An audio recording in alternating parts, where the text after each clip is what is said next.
All right, and we're live on YouTube. Good afternoon, everyone. I'm Mary Ann Pintar. I'm Congressman Scott Peters' Chief of Staff. I can see people logging on right now, so I'm going to wait just one more minute as more people are getting online, and we'll start in just a minute or two.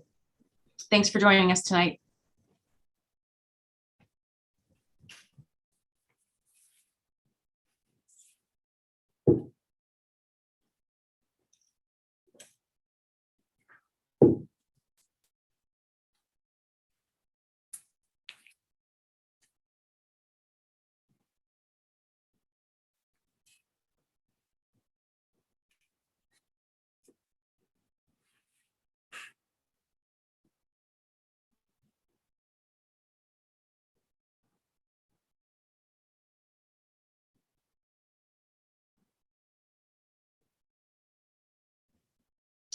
Okay, I think we'll get started. Scott, can you hear me? Can. Okay. Thank you for joining us this afternoon for a virtual town hall with Congressman Scott Peters. If you're just joining us, we are going to get started. My name is Mary Ann Pintar. I'm Congressman Scott Peters' Chief of Staff, and I'll be moderating our virtual town hall tonight. This afternoon, we'll be talking about two important and historic bills that Congress has worked on this year for the American people: the Bipartisan Infrastructure Law and the Build Back Better Act. Before we begin, a few reminders.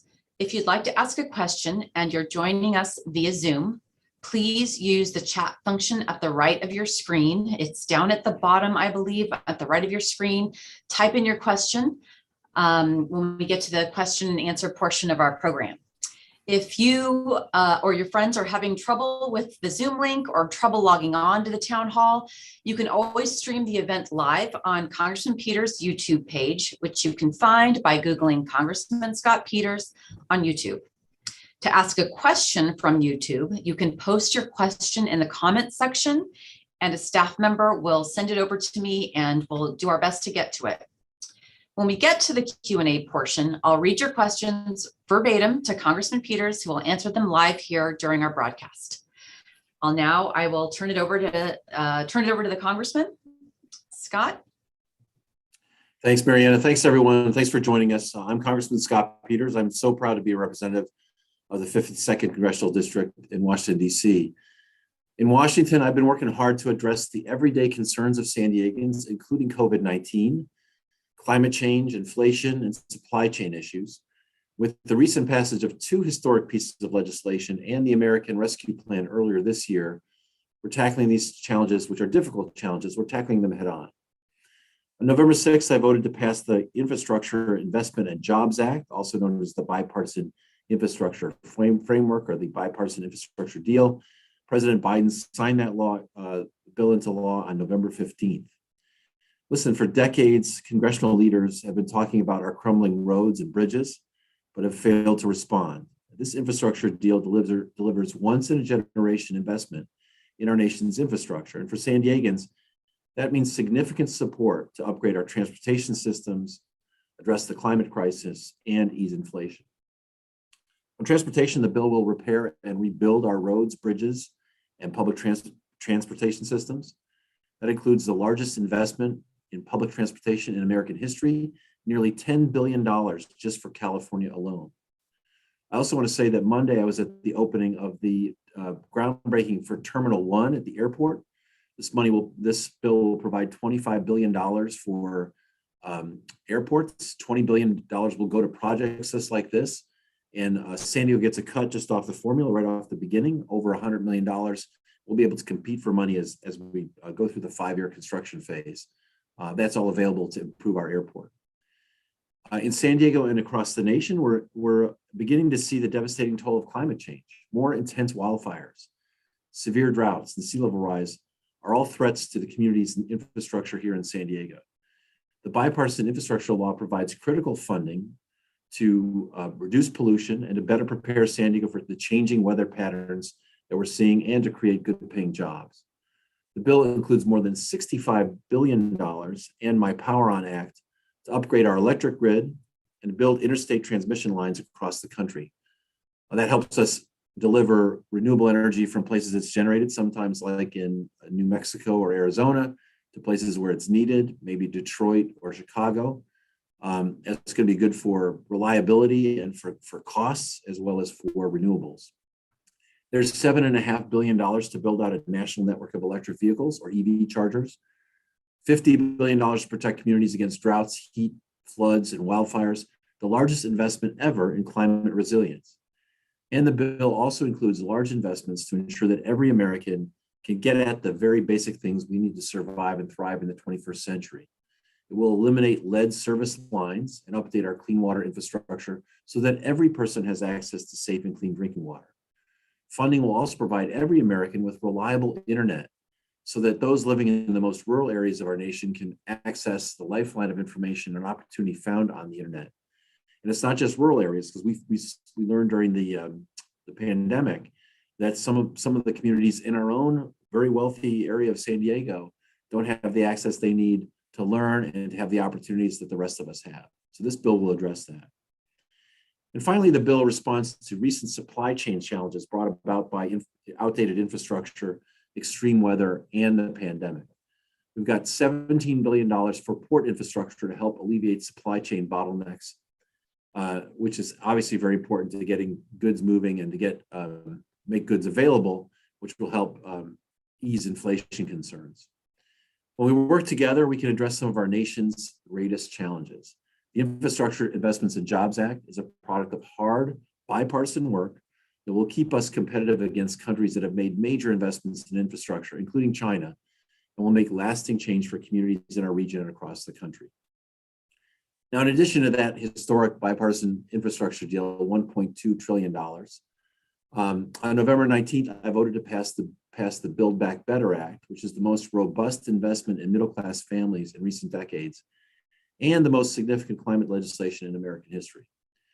Once complete, that package will strengthen America's middle class and the U.S. economy by reducing everyday costs for working Americans, by building the clean energy economy of the future, and by investing in families and children. So several of my top legislative priorities made it into the latest version of the Build Back Better Act. First, it includes my plan to reduce prescription drug prices.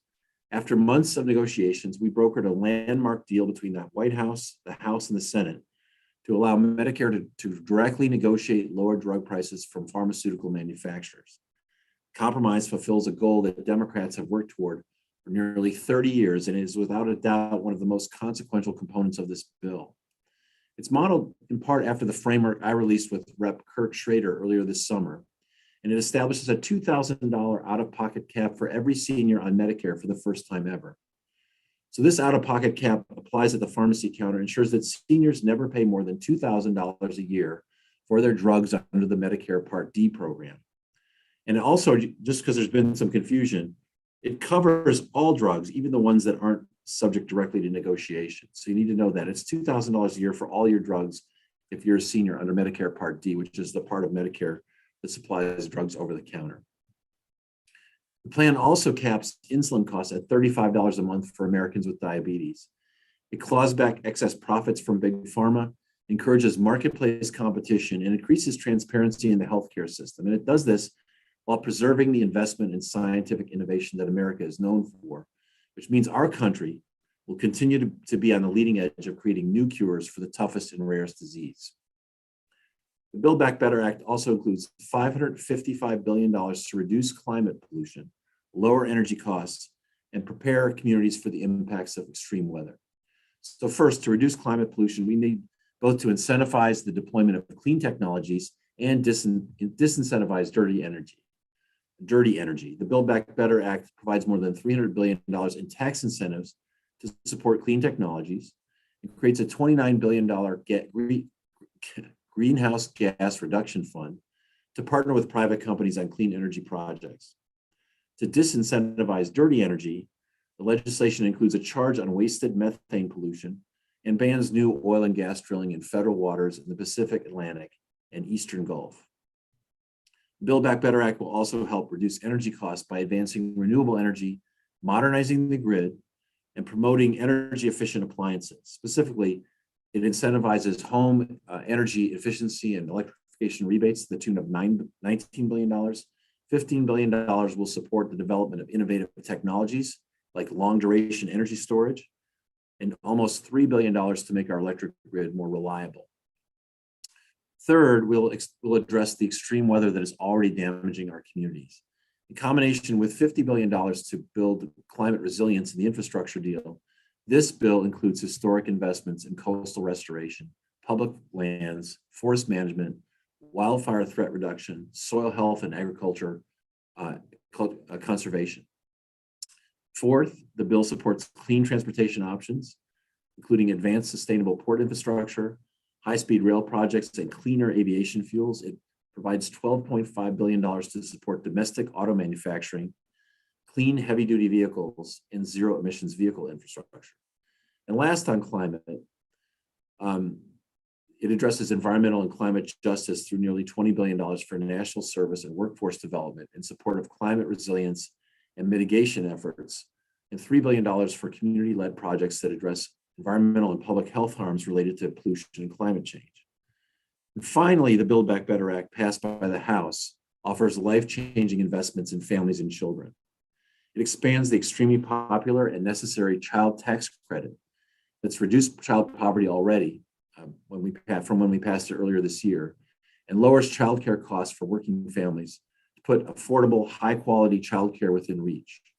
For the first time ever, the bill establishes free, high-quality universal preschool programs for all 3 and 4-year-olds, and the bill provides 4 weeks of paid family leave for the first time in American history, so that new parents and those with family medical issues will have a little bit more support.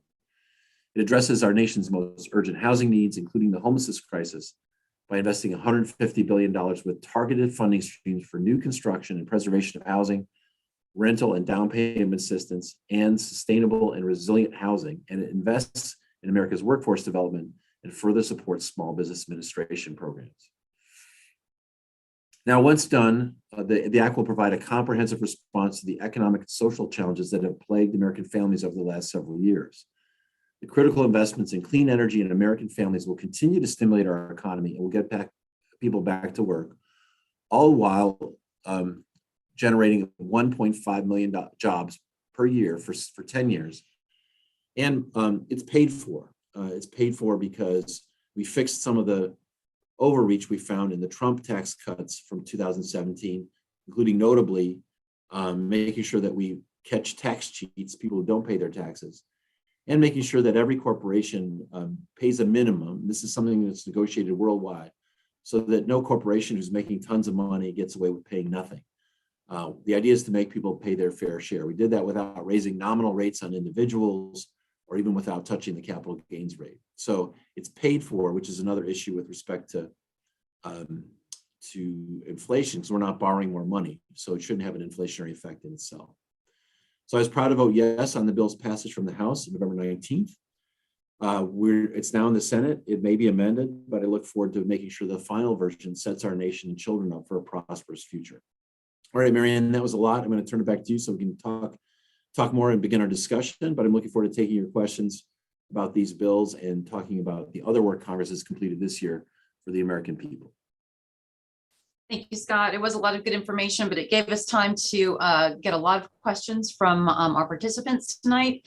All those who are watching, I just want to remind you, if you have a question for the Congressman, please drop it in the chat box on the right. If you're having trouble logging in, please go to our YouTube page. You can Google it or find it by Googling Congressman Scott Peters on YouTube. And if you have a question and you're watching YouTube, you can drop your question in the comments, and our staff who is monitoring it, will get those questions to me. Okay, we have a lot of questions on a wide range of topics. One of the first questions here has to do with the trolley. We just participated in a large ribbon cutting ceremony for the Midcoast Trolley, an accomplishment you can talk a little bit about. The question comes from Mitchell, who asks, is there any chance that we'll see a 15 North trolley? We'll see 15 North trolley construction to complete the North County box. I think the next phase, yes, that may be part of it. And what you should look at is right now, SANDAG, which is our regional planning agency, is trying to figure out how to phase the next transportation improvements. It's my sense that the next connection that people are interested in is probably to the airport.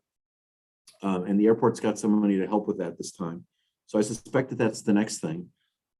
Excuse me, I would say too that the other rail issue that we're all concerned about is the proximity of the Amtrak line to the bluffs over by Del Mar and Solana Beach and Encinitas. So I'm hoping that we don't just spend a few $100 million to move that train away from the bluffs, but that we really think about taking this opportunity to make a trip between San Diego and Los Angeles, a 2-hour trip instead of a 3-hour trip. Most people don't know that the corridor between San Diego and Los Angeles is the second busiest Amtrak corridor after the corridor between Boston and Washington.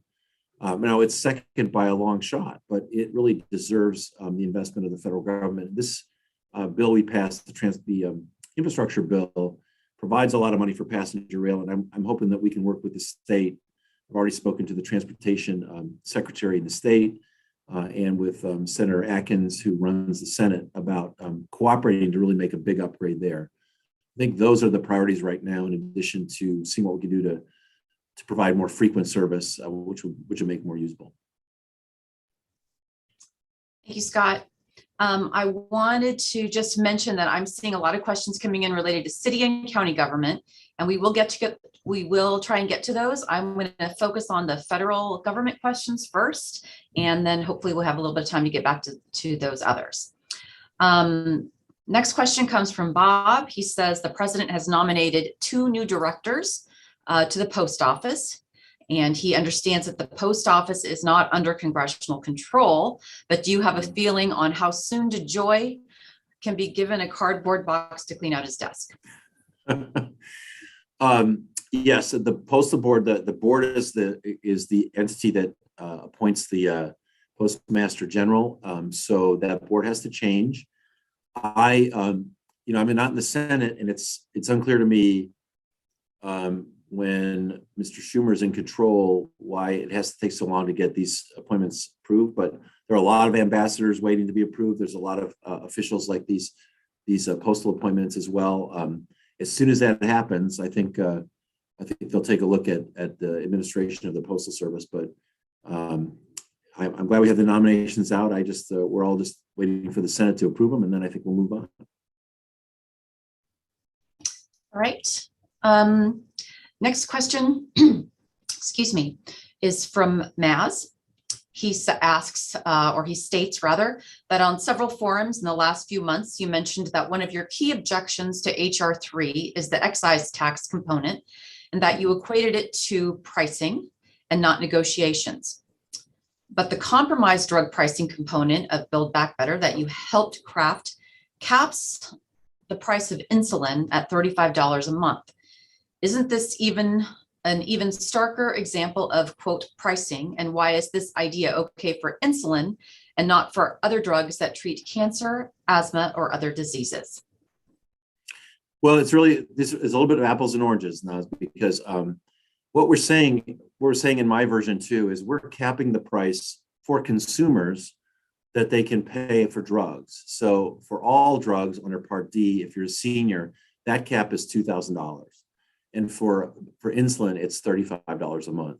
That's the apples there. It's not inconsistent with what we proposed. And frankly, the $2,000 cap was what the original HR 3, you referred to the proposal from last year that the committee offered, that provides the same relief to consumers as the bill that we passed. So no change there.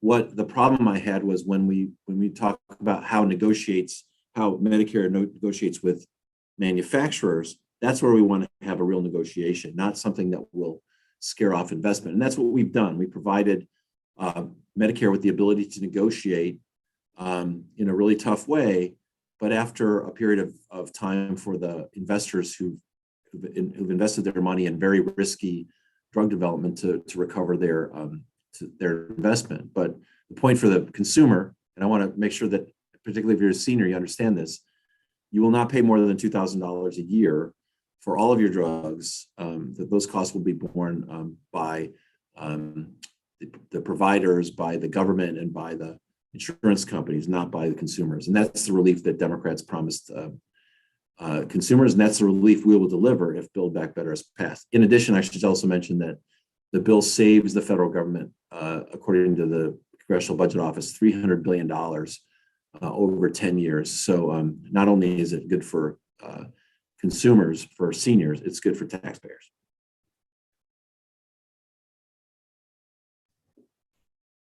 Thank you, Scott. Next one is a comment and a question coming from Mark, and he says, as the head of the largest grassroots climate organization, Citizens Climate Lobby, let me thank you for your leadership on climate change. The Senate has talked about a vote by December on reconciliation. When do you think the process will wrap up? Good question. I would love to see it happen as soon as possible. I don't think there's anything magic about December. I mean, I'd be happy to take it up the first week we're back in January. And it's not the climate provisions that are holding this up. There seems to be a general agreement that we have to invest in research. I mean, Republicans and Democrats generally agree on this as well, that we have to invest on research and new technologies. That's an appropriate role for the federal government. We have to provide incentives to the private sector. I think there's still some discussion about whether that should be a economy-wide incentive that's technology neutral, or whether it's going to be a point-by-point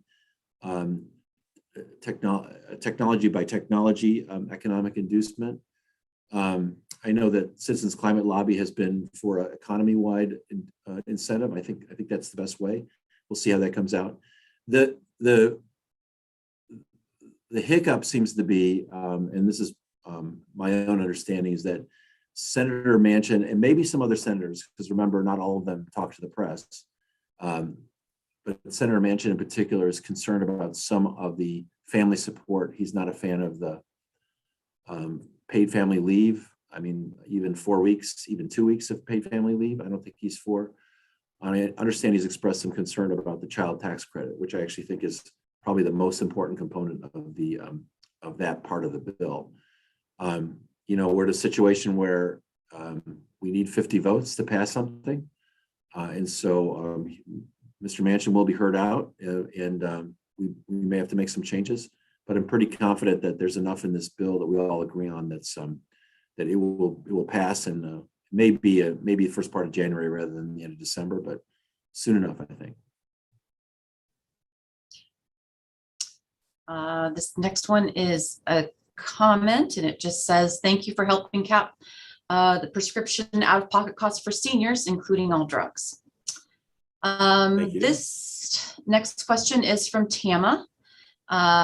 She states and then asks that she heard today that Build Back Better is being temporarily shelved to prioritize the Freedom to Vote Act. While I agree with the priority, we will be devastated if neither passes in the coming month. Please explain why you did not act to repeal any of Trump's 2017 tax cuts for the rich.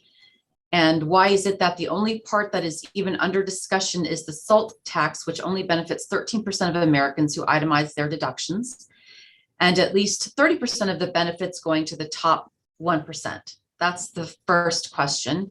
Well, that is the question. And then she states that the benefit of SALT cap relief for millionaires under Build Back Better will be nearly 50 times as large as the benefit of the expanded child tax credits for a family over 5 years. Let me know if you want me to go back and restate or reread any of that, Scott. Marian, if you have it. Marian, if you feel like I missed something, you can always just ask me to follow up. But Will do. Tam, I'm generally in agreement with you. I would say that some of what the Build Back Better Act is being paid for by are corrections to the Trump tax cut. I was a real opponent to cutting taxes for wealthier Americans at a time when the economy was doing just fine. I didn't think we needed a stimulus.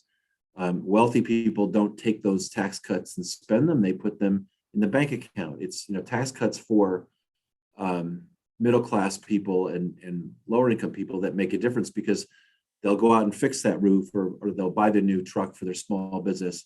But for wealthy people, they already have everything they need, and that money just doesn't. It just sits there, and it's just.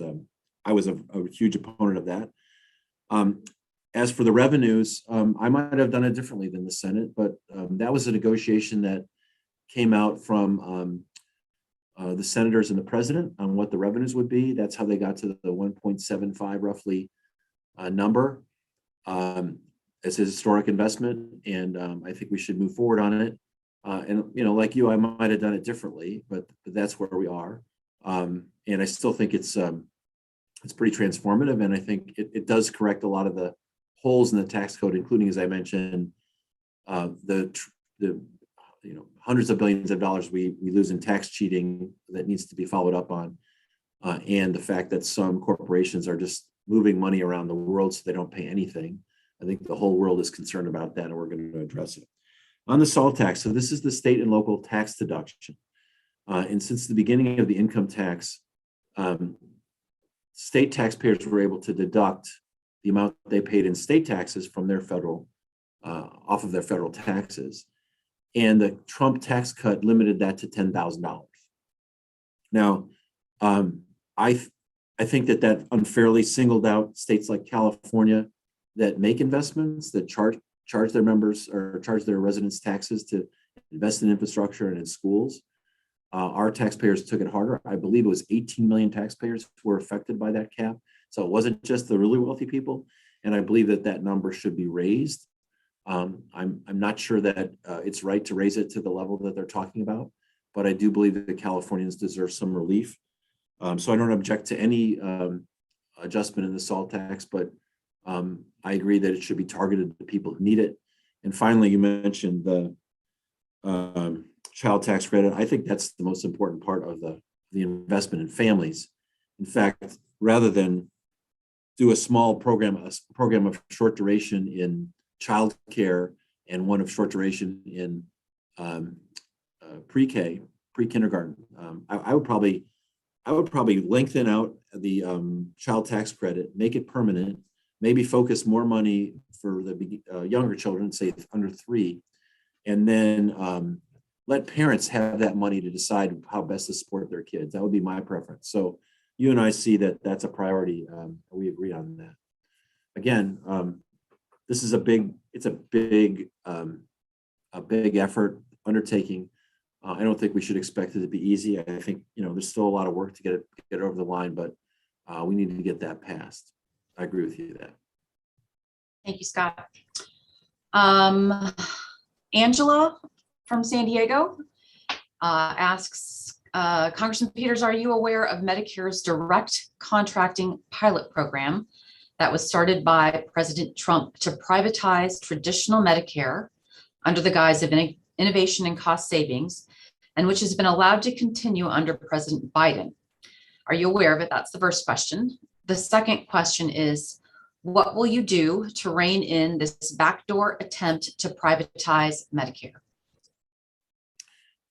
Well, I must say I have to look at that particular program. I'm not aware of accusations now that Medicare is being privatized, although I know a lot of the services are provided by private entities. I think the payer is still the federal government. So I'm going to look at what you said, and if you will leave us your information, I'll get back to you specifically on this.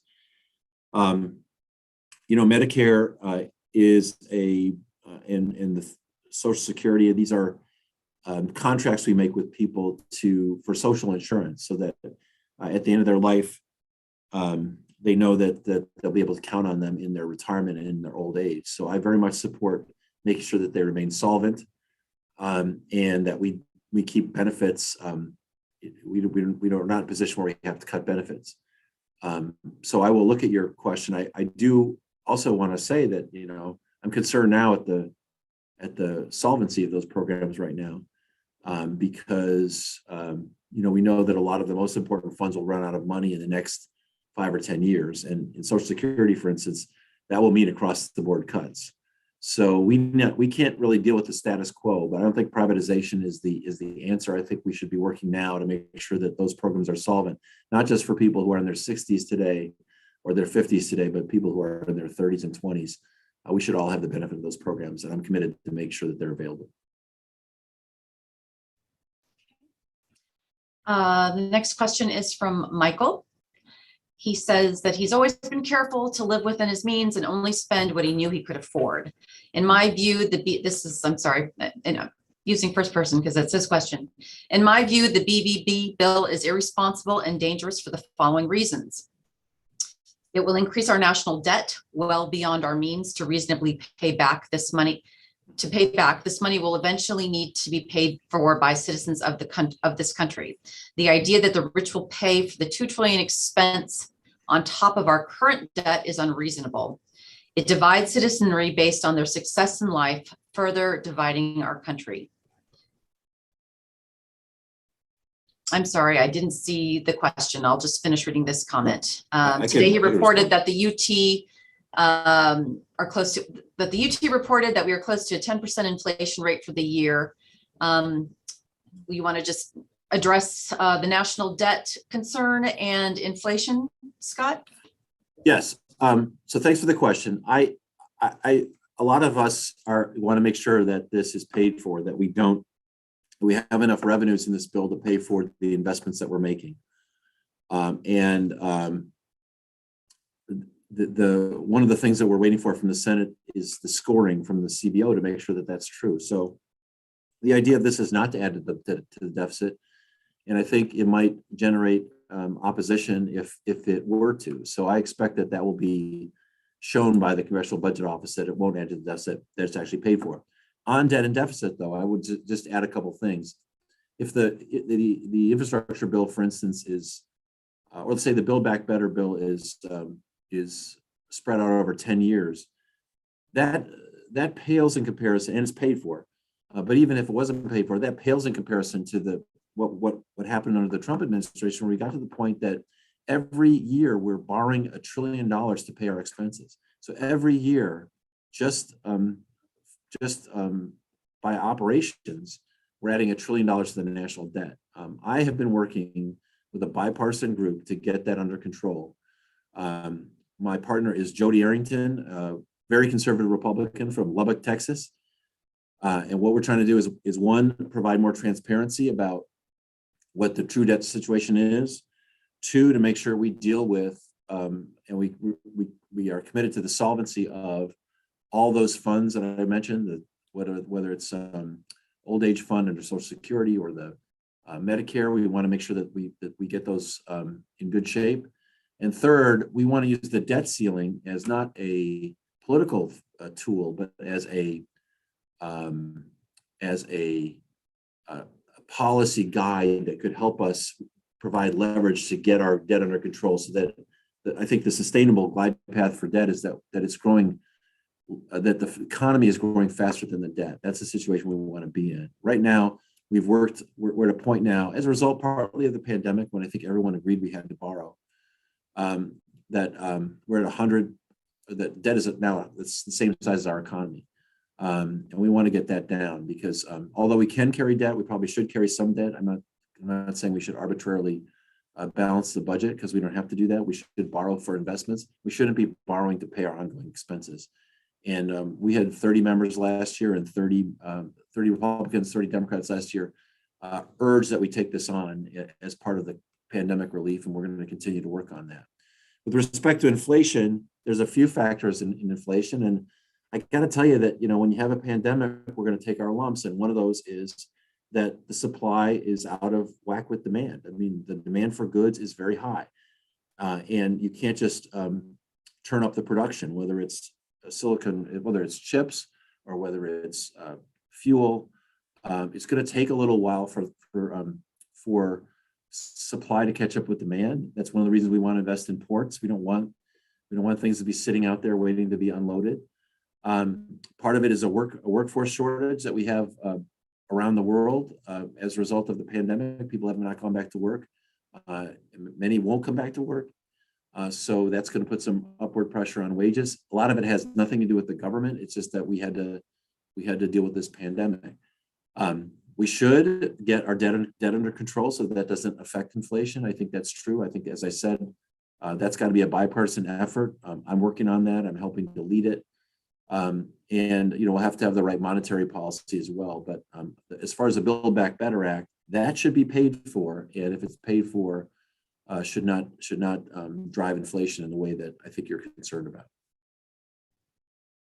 Thank you, Scott. The next is a comment and then a question from Joe Garbanzos. He's put his name here, so I'll read his name out loud. Joe Garbanzos, who's the state president of the American Association of Retired Persons.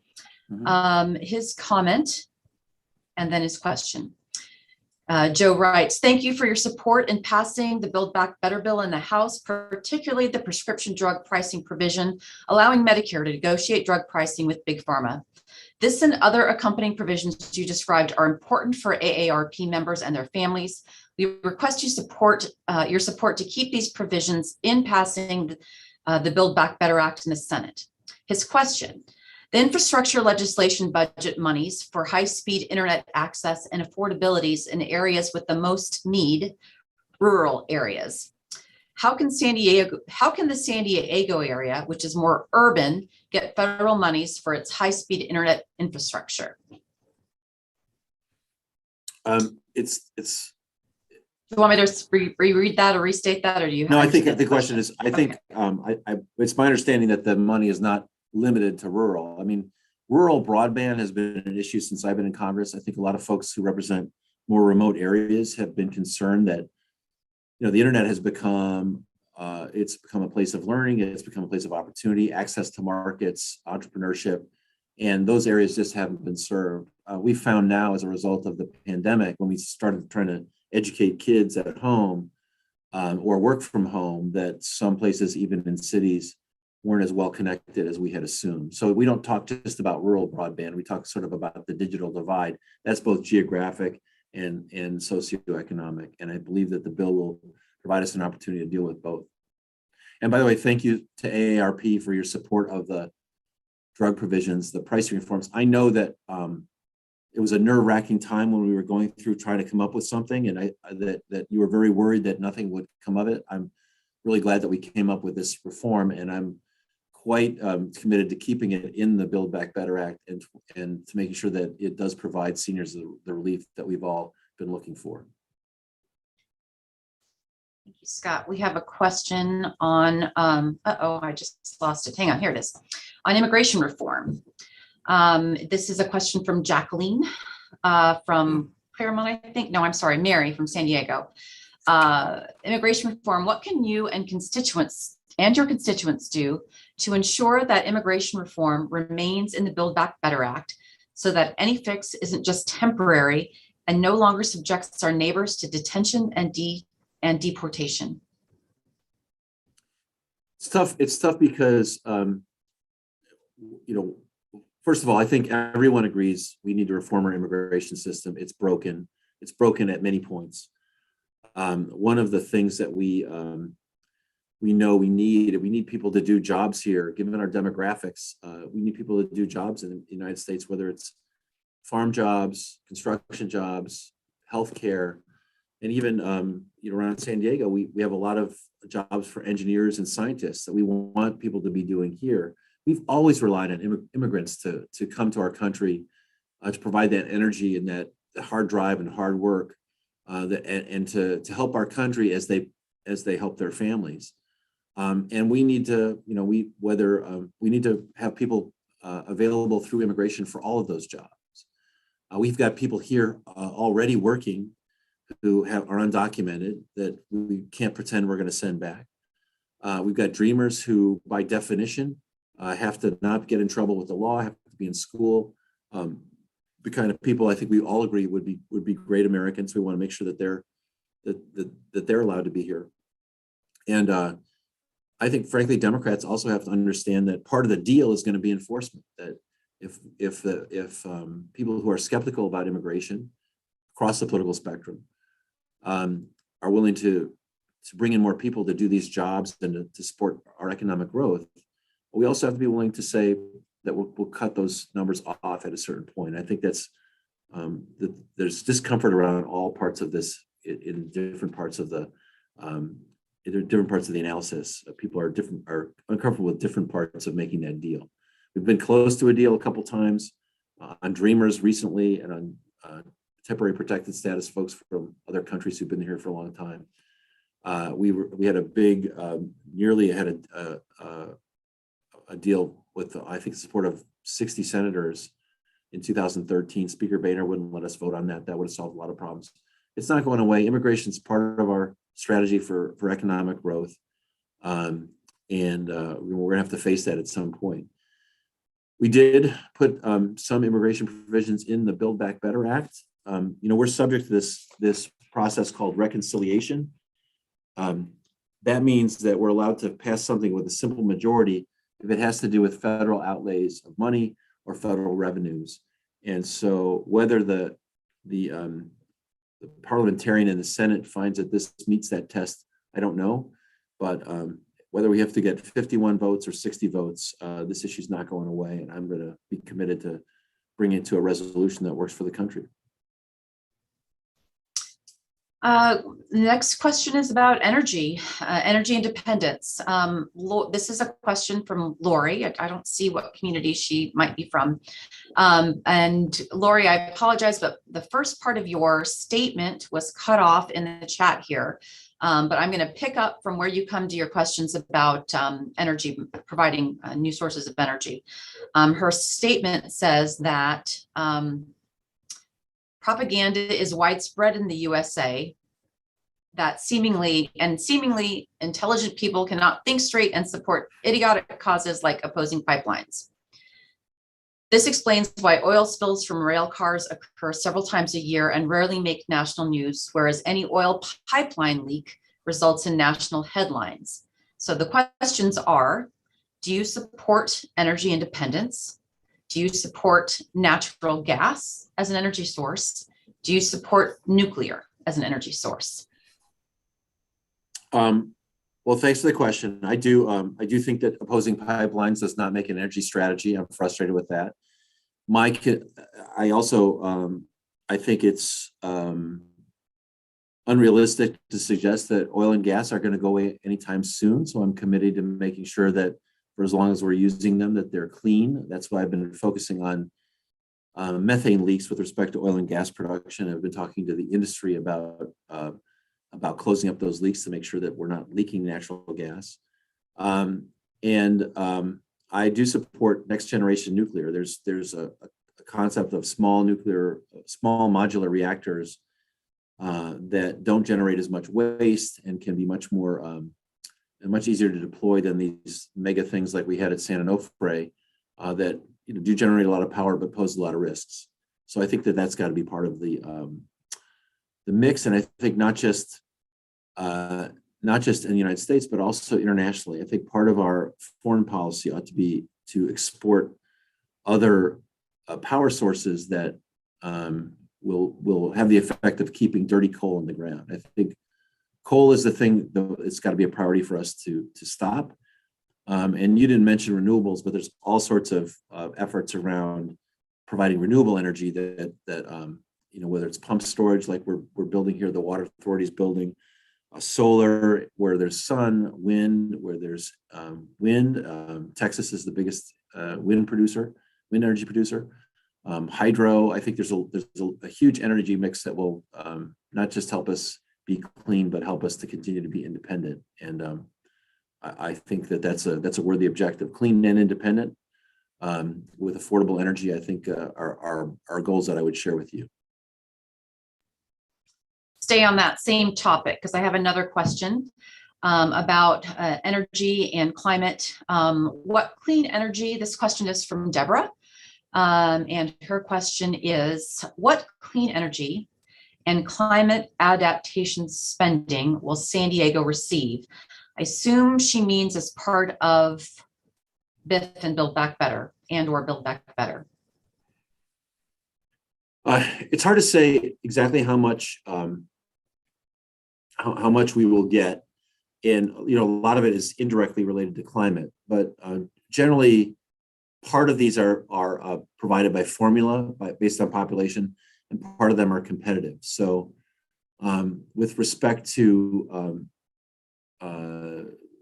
adaptation and resiliency, we may need to do some things to guard against sea level rise, but for me, water supply is the big challenge for us in the age of constant droughts, and wildfires is also provided for here. I think we're going to work really hard to make sure that we compete for and get funds to help us with those particular issues with respect to climate. In general, also, there's EV charging stations. San Diego is actually pretty far ahead on that. We've got a pretty aggressive utility, SDG&E, that's helping to deploy those. And to the extent that we can compete for money for public transportation or passenger rail as an alternative to automobile, I mean, that's also climate related as well. So a lot of these basic investments in infrastructure are being are going to be viewed through a climate lens, and I think San Diego should compete pretty well. Did that get the question, Marianne? I think it did. There we go. Let me just say, to be a little more specific, $10 billion in California just for public transportation alone. California received $25 billion for highways and $4 billion for bridge replacement, and a minimum of $100 million for broadband. But like I said, if you think that San Diego is about 10% of California, that could be $1 billion for public transportation for San Diego. And then we get, I think we'll have priority for the thing I mentioned before, projects like shoring up the bluffs in the low sand corridor. I think that's probably going to get some extra attention just because it's quite dangerous, and it really is a point of potential failure in an important piece of infrastructure.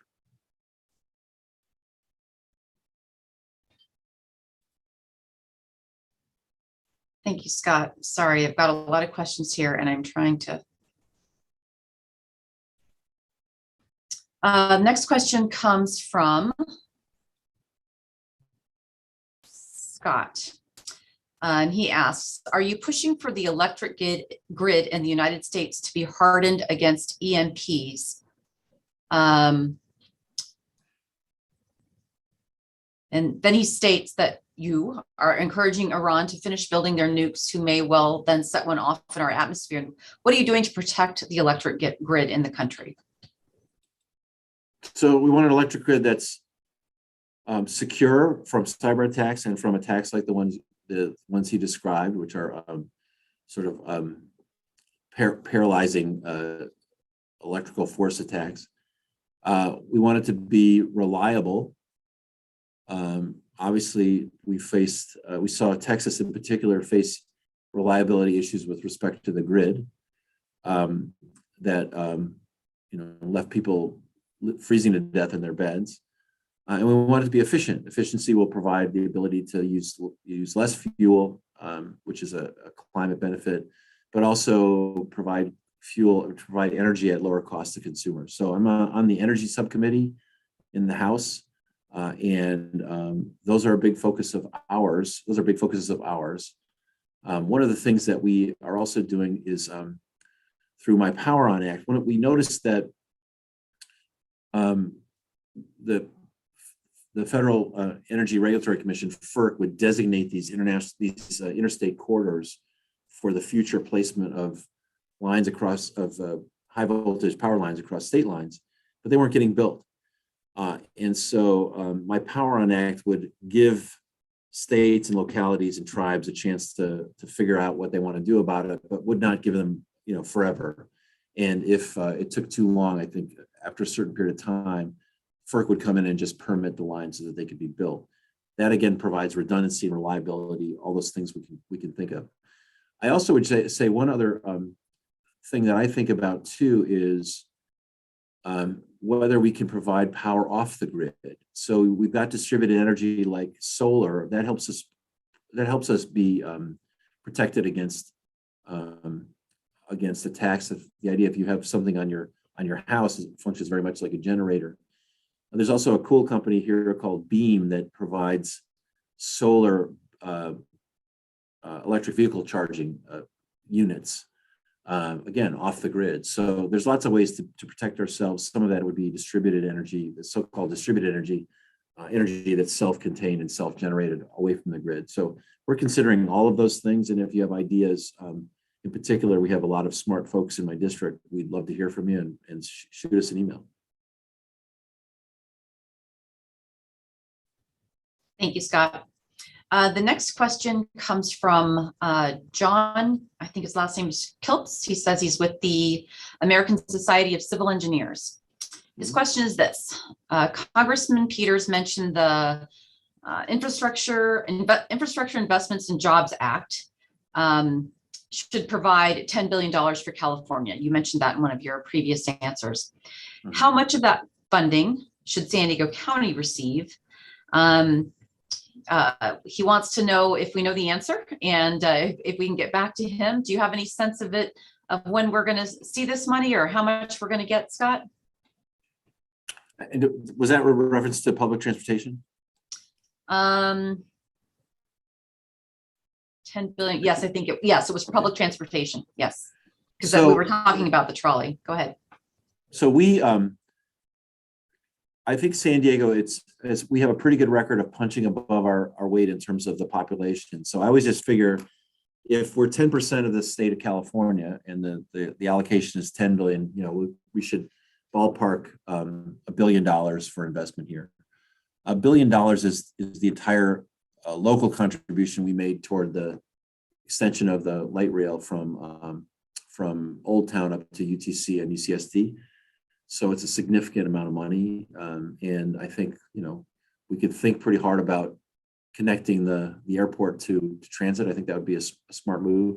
Also, across from University City over to the Sabre Springs area, that's a connection that's pretty jammed up too. I would look at that, but it's not going to solve all our problems, but it'll be a pretty substantial amount. I would just guess around $1 billion is what you'd expect, and maybe a little bit more if we compete well. And you would get one of these tonight, Scott. It's a question about redistricting. Congressman Peters, this is a comment and a question from Sandy from Scripps Ranch. Oh, you're killing me, Sandy. She said, Congressman Peters, I have really valued having you as my congressman. However, it appears as a function of redistricting that Scripps Ranch is likely moved to a different congressional district. If this does happen, when does the change of constituency actually take place? Sandy Wetzel-Smith from Scripps Ranch. Sandy, it's a good question. We're a little bit careful about talking too much about campaigns on this Zoom because this is an official call, but this is really not explicitly a campaign question. So California has an independent redistricting commission. They drew the lines for the first time 10 years ago after the 2010 census. And those are the lines we have today. Every 10 years, as population changes, we have to redraw the lines to make sure that all the districts are basically the same. As a result of that, California lost a seat. So we will go from 53 seats to 52 seats. And that doesn't necessarily have to have a big effect. It's not like we're going from 3 seats to 2 seats. I mean, we're going to have an effect of, say, average 15,000 or 20,000 people per district, would have to be added in. Most of the population loss weakness is in the LA area, but because we can draw a majority-minority district now in the area that Mr. Vargas represents down by the border, we can draw the whole thing within the county. That district's being redrawn into the county, and it'll push everyone else in different directions. So I don't have any role at all in drawing the lines. In fact, it's pretty certain that they don't want to hear from politicians. The idea is not to protect politicians. But yes, it looks like the first drafts have a district that's very coastal where I live, which presumably I would run for next time, and quite different. I lose a lot of my favorite North City communities, including Scripps Ranch, which would be heartbreak, because you also have one of the best parades, which I really enjoy. When does that take effect? So I've been hired to represent this district, the 52nd district, as it's drawn until the end of my term. So there's no change that takes place until the next election is in effect. And I don't assume that I will be elected, but assuming I will be elected, it probably wouldn't be in Scripps Ranch. So, but I have a great affection for the community, Rancho Bernardo, Mira Mesa, Those are all my 4th of July communities. And of course, you all have been such leaders in fire safety. I will continue to call on your expertise as a community to help us be prepared for the next wildfires. But thank you for the question, Sandy. It's bittersweet.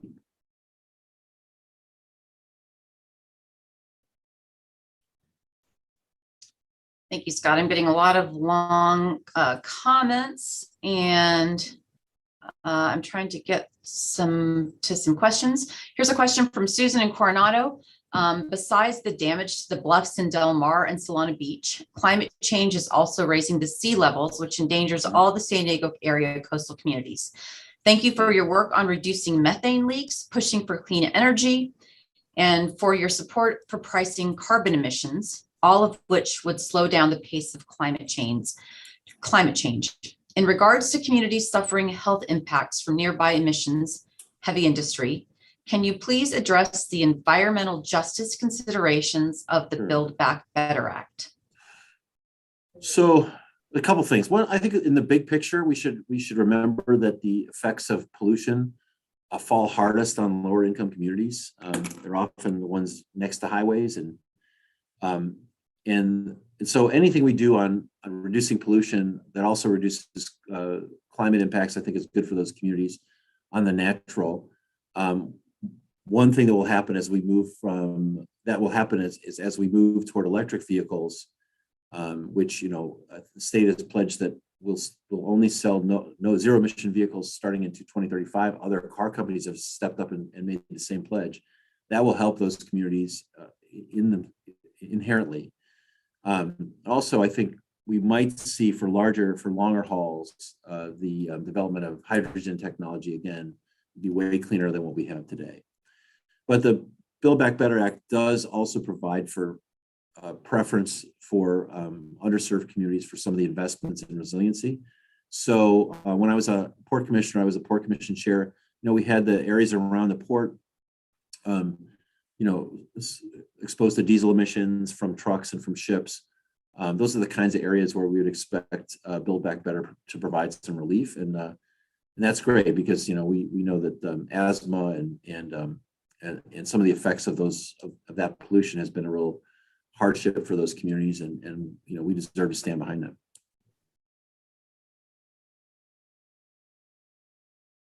Thank you, Scott. The next question is regarding Social Security. The question is, Social Security recently implemented the largest cost of living adjustment in recent history for baby boomers. Considering that this is directly taking away money from Gen Xers, what is Congress doing to make this fund more solvent for future generations? Well, not enough. What happens when Social Security goes bankrupt, which means not that it runs out of money, but that it can't pay its bills as they come due, which is going to happen, I think, in somewhere between 2031 and 2034, is that the system will impose automatic 20% across the board cuts. All right.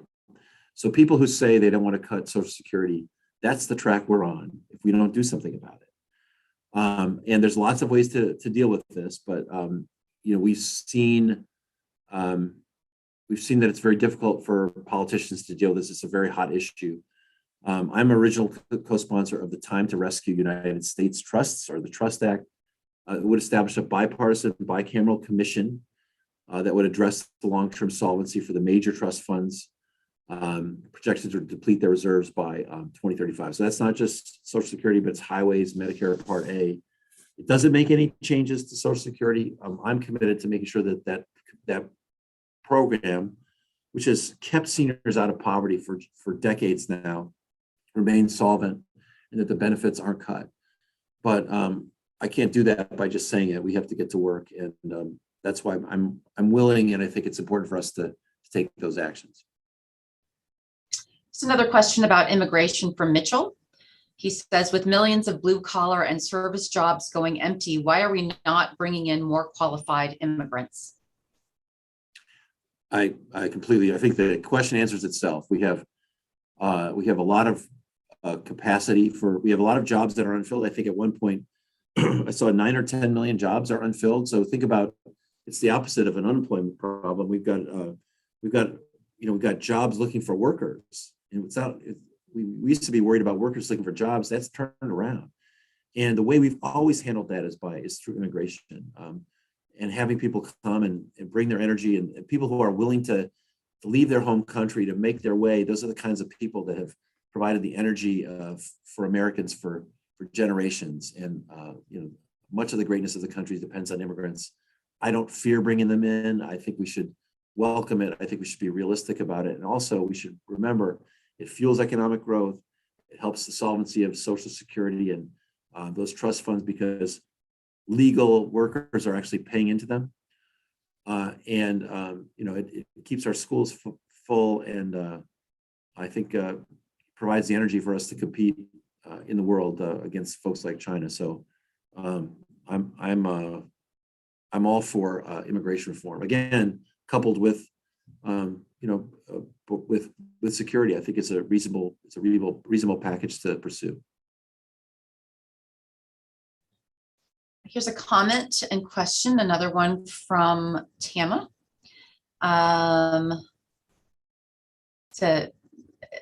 With our push for electrification to end our dependence on fossil fuels, we find our energy policy once again coming at the detriment of Indigenous people with lithium mining on tribal lands. Will you commit to meeting with our local tribes and Interior Secretary Deb Haaland to ensure that we are not destroying tribal lands in our quest for lithium? Yeah, I meet with tribes all the time, and I will also reach out to the Department of Interior to make sure that we understand those concerns. Scott, this is a comment and a question about the TRIPS waiver. Sorry, it's hard to navigate here. From Kathy Archibald. She says, in May, you rallied opposition against granting COVID-19 vaccine patent waivers, including vaccines funded in large part by public money. This has slowed down the dissemination of COVID-19 vaccines in less wealthy nations, leading to more variants like Delta, Omicron, and others. Will you reconsider allowing the vaccine to be much more expensive than it should be and allow other countries to protect themselves and therefore protect us? Let me know if you need me to go back and help you. No, go ahead. I don't agree with the premise of the question, first of all, because the issue for distribution has been, we've actually been sending vaccines to countries, I think including South Africa, that have said, don't send us anymore because we don't have the distribution network. I think that the United States and our companies should be committed to producing these vaccines. I think we can do that in an effective way without sharing our secrets with China, which is effectively what this would do. I think that that the mRNA technology is more than just vaccines. So let's work to get the vaccines out to the folks who need them. But part of that has been a distribution issue. And the fact is that even with the technology, you'd have to set up production facilities. I think we're in a much better place to do that directly. Of course, it's in our interest to make sure that vaccines are accessible and not expensive. And I think that that the Biden administration is committed to that as well. Parenthetically, the Biden administration did indicate that they wanted to do the waiver of intellectual property rights, but the European countries have said that they think that's unwise. So we're going to have to find a way to get this material produced and distributed to countries and within countries, and that's really the challenge before us. I think that the other is less of a concern in terms of vaccinating the world. Scott, we have several comments and questions from people who are concerned about abortion rights in the country. Any comments on what Congress might be doing to help protect women's rights and abortion rights as we are seeing states come at them in different ways? This is a huge concern for me. I'm a supporter of reproductive freedom. I I understand people's concern about the ethics of abortion, but I just don't think we should be making that decision for each other as a country. That's got to be a decision of a woman and her family and her doctor. And I just don't think it's appropriate for the government to be involved at all. That has been the rule since 1973 in the Roe versus Wade case. And, you know, I was alive in 1973. I wasn't old enough to be politically active. I kind of remember it, but I think a lot of folks have forgotten the struggle that took place in the 60s and the early 70s, forgotten what a lack of access to abortion meant for women and in the back alleys. And I think, frankly, in many ways, we've been fortunate to be able to take it for granted. And that's what's happened. When we elect a president, the president selects Supreme Court justices. Obviously, there's been an effort to turn the court. It looks like the court has been turned, and that Roe will be whittled down, if not eviscerated completely. That turns us into a political battle. In California, women will be protected because it's going to be a legislative priority to make sure that women are protected. But in other states, I think we're back where we were in 1967, 1968 in the country at large. People in Mississippi are going to fight this at the ballot box, and I think I think that's where we're going. I just think it's really unfortunate but this is going to have to be a battle that's won. It's won at the ballot box in elections in Texas, in Mississippi, in Florida, and other places that don't respect these rights of reproductive freedom that I think are very important, but I think unfortunately are really at risk right now. I'm going to go to just a few more questions here, and Deborah was kind enough to resend her questions and comments. She would like for you to comment on her concern mostly. Her first concern, she states, and then it looks like she's trying to send the next concern, is the rising power and influence of China and how that might threaten the U.S. in the not too distant future. China is China is an economic and a strategic adversary. I think that's recognized now. I think the Biden administration recognizes that, and that's certainly a focus of the Department of Defense.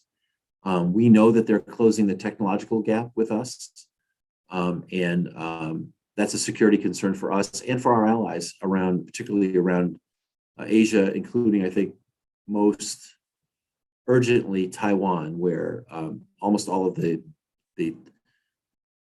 most sophisticated chips are made, and among other things. So I think that's a real concern. And from a military sense, they've been very aggressive in the South China Sea about staking out territory and building islands for defense. So that's a huge concern. I think the Department of Defense recognizes it and prioritizes it. Economically, they're also they've been a challenge for us. I really believe that the Trans-Pacific Partnership that President Obama proposed was a really important way to push back on China, that to develop economic ties with countries in the region was very important for our own workers and companies that need customers abroad, but also put us in the game with those countries as an alternative to China. I think that's a huge hole that we need to fill. And I took a lot of grief for being a pro-trade Democrat, but I still think that somehow we've got to do that. Maybe the ways we dealt with the USMCA, the updated NAFTA with Mexico and Canada that provided protections for workers and dislocated communities. Maybe we could borrow from that, but we've got to get some trade relationships going. Because the other thing that China is doing is going from country to country and investing in their infrastructure. We're just getting around to investing in our own infrastructure. China's got a Belt and Road Initiative where it's building infrastructure in other countries as a way to get influence, both economically and strategically. We're not there. The Trump administration really didn't see the benefit of doing outreach to those countries. And a visit to the Philippines recently, we heard from them that we love America, but we can't not deal with China because America is just not a presence. So we need to be a bigger presence economically and diplomatically and strategically with foreign aid if we're going to compete with China. I guess finally, I'd say, we've got to be the place where technology happens. That means educating our own kids in STEM, science, technology, engineering, math, but also means bringing in immigrants to our country who can do science and technology so that we're the location where that happens. And this notion that we would not bring in folks from other countries to do this, I think is really counterproductive. We don't want them going to Canada, Czechoslovakia, other places. We want the United States to be the center of this. And that's another way we compete with China, is to be the best in terms of technology, because that gap is closing. And if we don't address it soon, we're going to be at a real disadvantage. She had one other concern that she wanted you to comment on. This is Deborah. And then I'm going to take two more questions that I see here in the chat, and then we're going to wrap up. Okay. Deborah would also like you to comment on the intransigence, tongue-tied intransigence of congressional Republicans. She says they grandstand, complain, and lie about Democrats' motivation and actions, and they are standing in the way not only of making progress, but even getting any legislation passed at all. So she's just asking for you to comment on that, and that might be a good place for you to talk about bipartisanship and whether you think there's value in that or not. So I'm a Democrat. I'm proud to be a Democrat. I think on things like infrastructure and climate, Democrats have to lead. I think we're a lot stronger, and that's why I like being in the majority, because we get to set that agenda. All of these efforts are much stronger if they're bipartisan. So you should know that. And by the way, some issues like reproductive freedom or marriage equality, we just have to outnumber them, because Republicans are all gonna vote one way, we're gonna vote another way. There's not really a compromise on those things. But I always say business problems have bipartisan solutions, and the strongest legislation is what we do in a bipartisan way. This country has never accomplished any great thing, whether it's winning a world war or sending someone to the moon or beating a pandemic with one political party. So part of my mission and part of my objective is bipartisanship, not just as a means, but as an objective. So I'm a member of a group called the Problem Solvers. I think we could take credit for doing some of the pandemic relief when Donald Trump was in office and wasn't willing to do any. We also created the first framework for what became the Bipartisan Infrastructure Bill. So I'm going to continue working on that. I think it is not easy. It's particularly not easy in light of what happened almost a year ago on January 6th. I think one of the saddest things that's happened since I've been in Congress is the refusal of Republicans to take that on as in a bipartisan way. We had domestic terrorism. We had an attempt at violence on our most cherished institution and an institution of democracy, an effort to overthrow an election that was legitimate. And but for a few Republicans, they're sitting it out and pretending it didn't happen. That could be the biggest problem that we face, is that if we continue to see our enemies as Republicans or Democrats, we've known one of the maxims of our country from a long time ago is a house divided against itself cannot stand. So I'm not giving up on Republicans. I'm disappointed I disagree with them on policy in some ways. Really disappointed about the way they responded to January 6th. But also I try to work with them where I can on issues of importance to America, because I'm going to try my best to knit it back together and to see if we can't get us all on the same football field, at least, even if we disagree on policy. Now I said we were only going to take one or two more, but this one's really important, and I think it's important that we talk about it tonight, and that is the voting rights bills. This is a question from Jacqueline from Claremont. She says, can you please comment on the voting rights bills? When do you think they will pass, or do you think they will pass? Also, on this topic, Beth writes, use the filibuster exception to pass voting rights, and please add justices to the Supreme Court before November 2022. You are a terrific congressman. Thank you. I think that's a really nice. Good last question, by the way. But so the voting rights. So I mean, how fundamental is voting to the democracy? The idea that everyone gets a vote, we all get to choose our leaders. It's so basic, it's so cherished and fundamental. And yet it appears that some places don't respect it. That not only the gerrymandering, which is one issue, but the notion you would try to make it hard for people to vote. So one thing about crazy California is it's easy to vote here. You could be bad at voting, your vote will still count because you can mail it in, you can drop it off at the wrong polling place. We're going to find a way to count your vote. I'm so proud of that. We have paper ballots to be able to make sure that we check that it's accurate. In my imagination, I can't understand why every state doesn't really want to do that, but they don't. So what we've done is we've tried to pass some federal laws to set minimum standards for voting.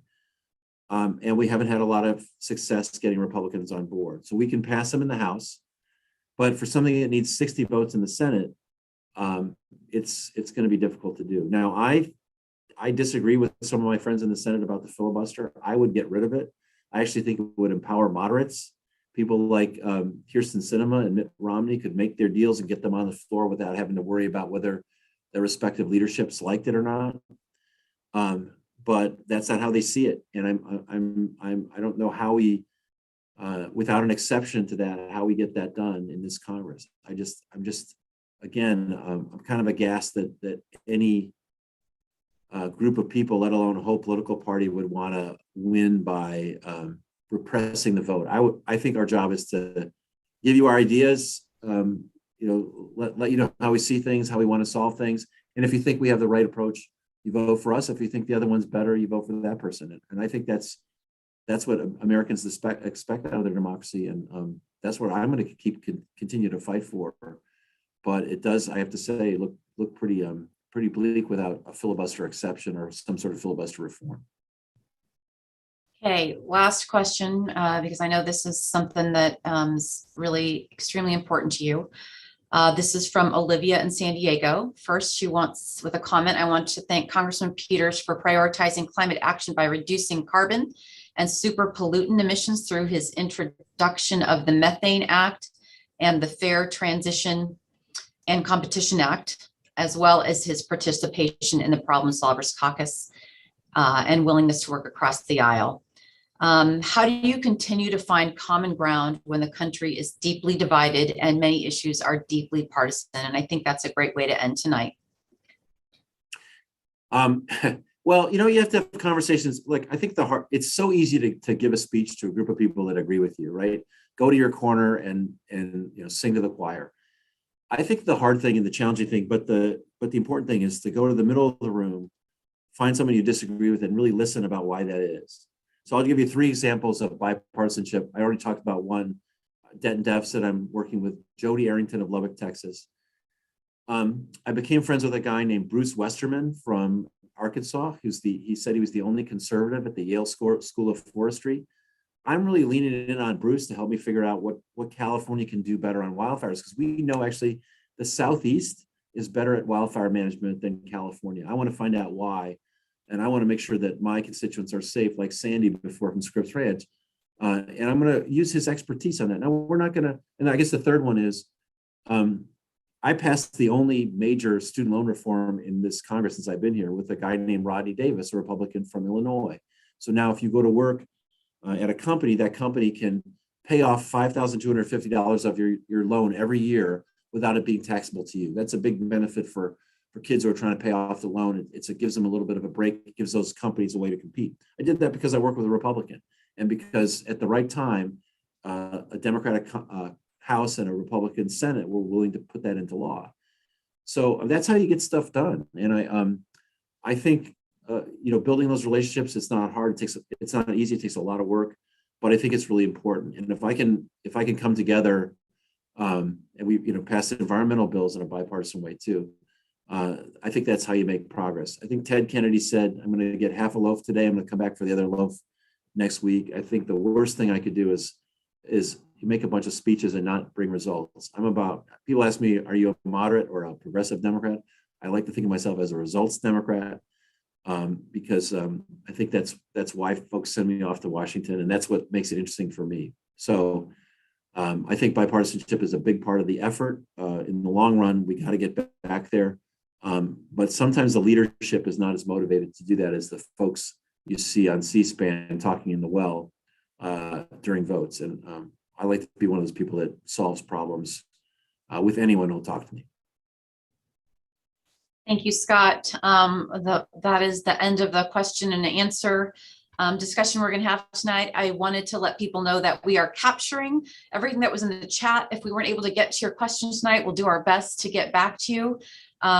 If you want to email us with any questions that you would like answered, you can email us at scott.peters@mail.house.gov. You can also ask to be added to our weekly newsletter email distribution at that address. Every week on Fridays, we send out a summary of the meetings that Scott's had during the week, the people we've met with, the things that we've been involved in. It's a good way for you to know what we're doing both in the office and what here in the San Diego office, how we're helping our constituents, helping veterans get their benefits, helping seniors get their Social Security benefits that they've earned, and what our legislative staff is working on in Washington as well. Thank you so much for joining us. We really appreciated the great dialogue, and we look forward to seeing you again. I hope everyone has a wonderful holiday. Thanks, Marianne. Do you want to give any Holidays, closing? everybody. Did you have any other closing remarks? I'm just wanna sorry, say, I jumped in on you. Thanks everyone for showing up and for participating. We like to do these in person, but we're still not ready for that yet. So I hope it was illuminating. It was certainly great for me to get the questions to be able to think about this stuff. And I want to wish everybody a great happy holidays, Merry Christmas, Happy New Year, and be safe out there and have a wonderful time with your families. It's been a long couple years, and I see light at the end of the tunnel with this pandemic. So let's finish off this job and have a great year end. Good night, everyone.